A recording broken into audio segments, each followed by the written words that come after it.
Adobe Illustrator is able to generate PDF files, which allow you to send files to people who may not have the same fonts that you might have.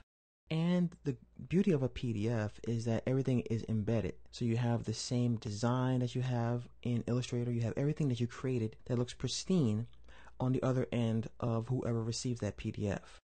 Now, just as a little precaution, what I normally do anyway is I always save my type, if I'm doing a logo like this, as outlines by going to Type, Create Outlines.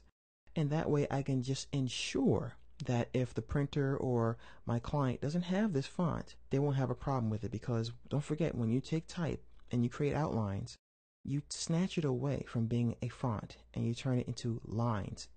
This becomes graphics now. So as you see there, we have the points. And I have a style applied to this, which is why we still see this down here.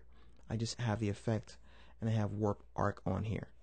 So let's go ahead and look at the dialog box and choose Save As. I'm going to save it on my desktop as version C. And what I'm going to do as well is show you the dialog box. 9 times out of 10, I don't touch anything because I find the default settings to work great. But I will talk about some of the things that I would probably turn off or on. For example, if I don't want to have any editing capabilities in InDesign, or I don't want to return back to Illustrator to edit anything, which I normally don't want to do, I turn this off or I keep it on. Usually when I'm finished with the file, I always save as anyway as a different version, so that's why this doesn't really matter to me, because I always have another copy of my file that I can edit if I need to do so. I can also optimize this for fast web viewing if it's going to be viewed on something like Safari, which allows you to see inline PDFs.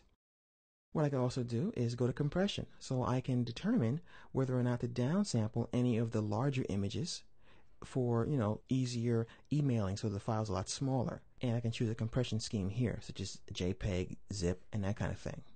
And I could do the same thing for grayscale images, and once again choose a compression scheme. If you want to put any marks or bleeds, such as trim marks, registration marks, you can do that right here. I normally don't need to do that as well because I am strictly a designer, and I usually have the pre-press house or someone else handle all that stuff if they need it.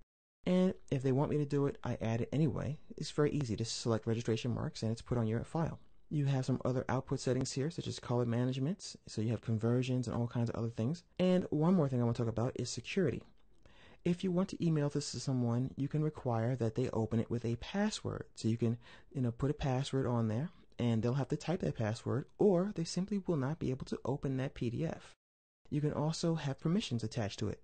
So you can say that they can't even print it, or they can't copy it, or they can't do this or that. Once you're done, you save your PDF, and it's going to look like this. So let me go to my preview, and this is the PDF file, and this is what you can send to someone. It looks just like your file in Illustrator. And once again, just to be safe, I always break my type into outlines so they could then take this file, put it in their presentation, put it in their magazine, or whatever they need to do, because it looks just like the artwork that I created within Illustrator itself.